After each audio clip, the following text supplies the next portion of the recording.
আসসালামু আলাইকুম রহমতুল্লাহ। প্রিয় শিক্ষার্থী বন্ধুরা, আপনারা সবাই কেমন আছেন? আজ আমি এমন একটি ক্লাস নিয়ে আসলাম আপনাদের মাঝে। সবাই মনোযোগ দিয়ে একদম গভীরভাবে বুঝবেন এবং বোঝার চেষ্টা করবেন। হ্যাঁ, শুরু করছি। আমি আজকে ইংলিশ গ্রামার নিয়ে আলোচনা করব।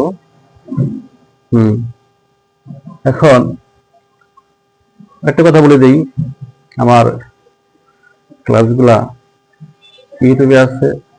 ইউটিউবে গিয়ে knowledge king academy, knowledge king বাংলাতে knowledge king academy coaching centre search দিলে অটোমেটিক ক্লাসটা পাবেন।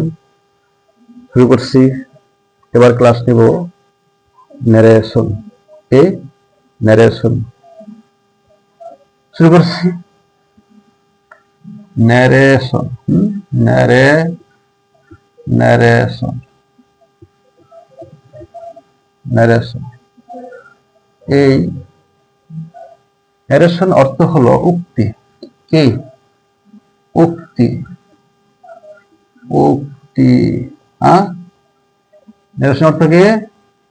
উক্তি।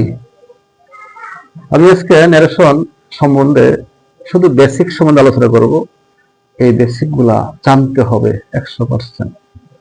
আমি একদম ইজি করে বুঝাবো, এমন ভাবে বুঝাবো যাতে সবার মাথায় ঢুকে। আর এটা খাতায় লেখা প্র্যাকটিস করবে এবং মুখস্থ রাখবো। তাহলে ইনশাল্লাহ ন্যারেশন ওকে। ইজি টেকনিক, একদম ইজি টেকনিক সেবন। এবার ন্যারেশন দুই প্রকার। কি ন্যারেশন? কি দুই প্রকার। আমি লিখবো না এখন, আমি ন্যারেশন গুলোর রুলস গুলা বলছি, এটা সুন্দর করে হাতায় লিখবে, তোমাদের কাজে লাগবে। ন্যারেশন অর্থ উক্তি। কি উক্তি? ন্যারেশন দুই প্রকার। ন্যারেশন কি দুই প্রকার? Direct narration, indirect narration. Direct narration হলো প্রত্যক্ষ উক্তি। কি প্রত্যক্ষ উক্তি? ইনডাইরেক্ট ন্যারেশন হলো পরোক্ষ উক্তি। এখন ন্যারেশন কেমনে করতে হয়? আসবে ডাইরেক্ট, করতে হবে ইনডাইরেক্ট। আমি রুল বলছি। ন্যারেশনের প্রকার দুইটা, কিন্তু অংশ দুইটা। কয়টা? অংশ দুইটা।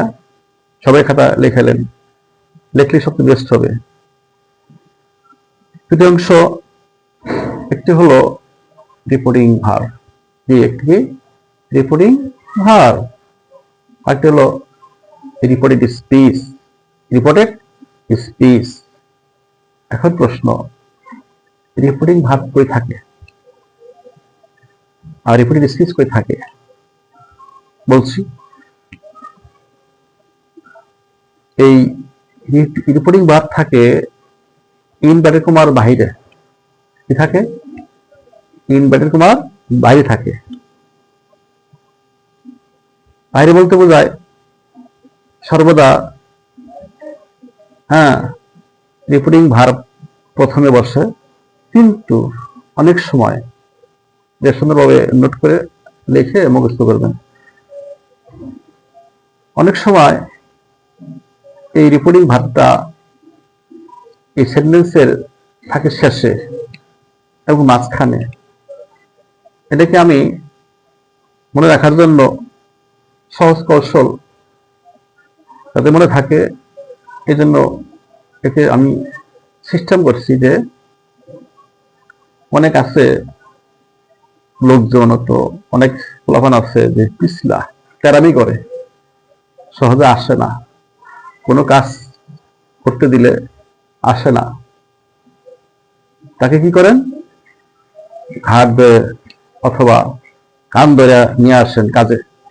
তেমনি ন্যারেশন আমি নাম রাখছি খিচুড়ি। কি খিচুড়ি? কারণটা কি?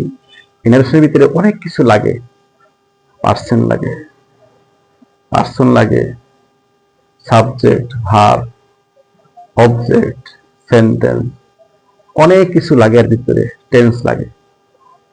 এই সব মিলে একটা খিচুড়ি পাকায় কিন্তু একটা খিচুড়ি পাকা দেখবেন যে অনেক কিছু লাগে। হ্যাঁ, এই খিচুড়ি পাকাতে অনেক কিছু প্রয়োজন। সবকিছু মিলে যদি তৈরি করেন অনেক টেস্ট লাগবে। কিন্তু ন্যারেশন এমন একটা জিনিস, সবকিছু লাগে, এই সবকিছু মিলে রাখতে হবে। সাবজেক্ট, ভার্ব, অবজেক্ট, টেন্স, আবার পার্সন, আবার সেন্টেন্স। এই 5টি সেন্টেন্স দ্বারা কাজ করতে হয়। Assertive, interrogative, imperative, operative, exclamatory sentence দ্বারা এই 5টি সেন্টেন্স কাজ করতে হয়। এগুলো সব জানতে হবে। বেসিক গুলা বলছি। এখন এই যে রিপোর্টিং ভার্বটা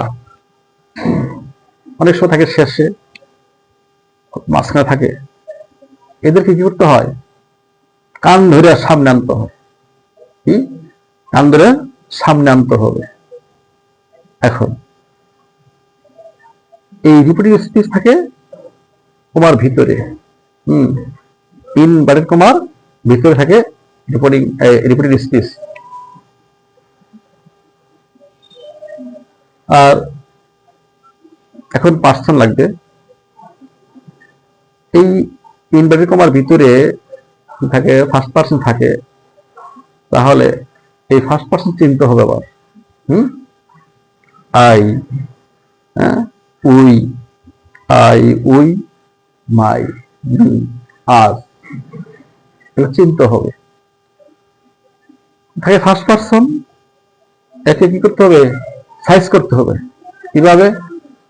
এটাকে এই রিপোর্টিং ভার্বের শব্দ আছে তার সাথে পরিবর্তন করে সাইজ করতে হবে।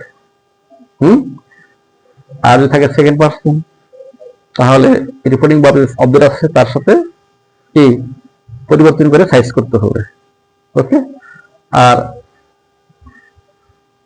যদি থাকে থার্ড পার্সন, ইনভার্টেড কমার ভিতরে যদি থার্ড পার্সন থাকে তাহলে কোনো পরিবর্তন হবে না। হ্যাঁ, তাহলে এইভাবে। আর একটা টেকনিক শিখে বলে দেই, যদি থাকে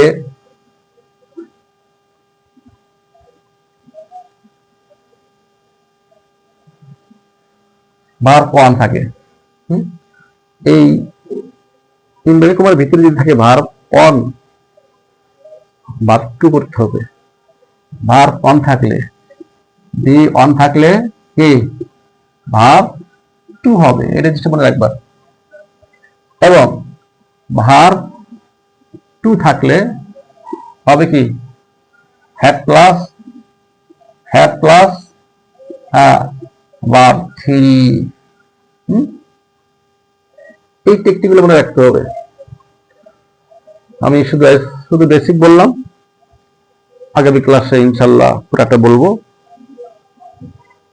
ওকে, যদি ভালো লাগে সবাই লাইক করবেন, শেয়ার করবেন, আর আমার ক্লাসগুলা দেখবেন, খাতায় নোট করে রাখবেন যা বললাম। আরো কিছু আলোচনা আছে, সেখানে সমাপ্ত। খোদা হাফেজ বাংলাদেশ।